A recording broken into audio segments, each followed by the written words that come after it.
Auto lending is undergoing a dramatic makeover, and it could shake up your wallet. Last Friday, Boston-based auto finance innovator Lendbuzz took a major step by filing its initial public offering prospectus with the U.S. Securities and Exchange Commission. According to an individual familiar with the plans, who requested anonymity, the company is aiming for a valuation in the neighborhood of $1.5 billion, though that figure is not set in stone. As Lendbuzz and its advisors engage with potential backers, this target price could very well shift up or down. What really sets Lendbuzz apart is its reliance on alternative data and machine learning to assess creditworthiness, particularly for consumers whose traditional financial histories are sparse. Instead of focusing solely on FICO scores and past loan performance, the firm taps into non-traditional signals such as utility and rent payment records, education background, and even certain online behaviors. Imagine a recent graduate who has never taken out a personal loan, but has a perfect track record on monthly rent payments. Lendbuzz's algorithms are designed to recognize that reliability and extend financing accordingly. And this is the part most people miss.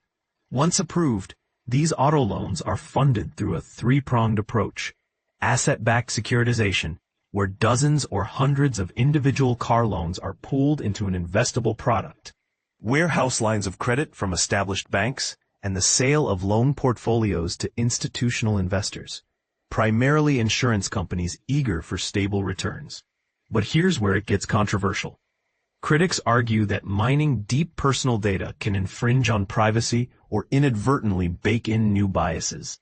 At the same time, packaging these relatively new loan types into securities raises questions about what happens if economic conditions suddenly sour. Are investors getting a fair deal, or are they exposed to hidden risks? Lendbuzz's IPO comes on the heels of a wave of fintech companies testing public markets.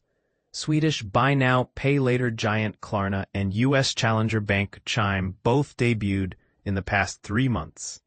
Klarna shares currently trade about 7% above their IPO price, while Chime has fallen below its initial offering level. Those mixed results highlight that while investor enthusiasm for fintech remains strong, real-world performance ultimately dictates long-term success. Managing Lendbuzz's offering are banking heavyweight Goldman Sachs and industry staple JPMorgan. Neither the fintech company nor the underwriting banks provided comments on the filing. So here's the big question. Will Lendbuzz's data-driven, machine learning approach unlock broader credit access for underbanked consumers? Or is it a high-tech gamble teetering on the edge of financial instability? Do you see this model as a welcome innovation or a risk-laden experiment? Share your thoughts below. Let's spark the conversation.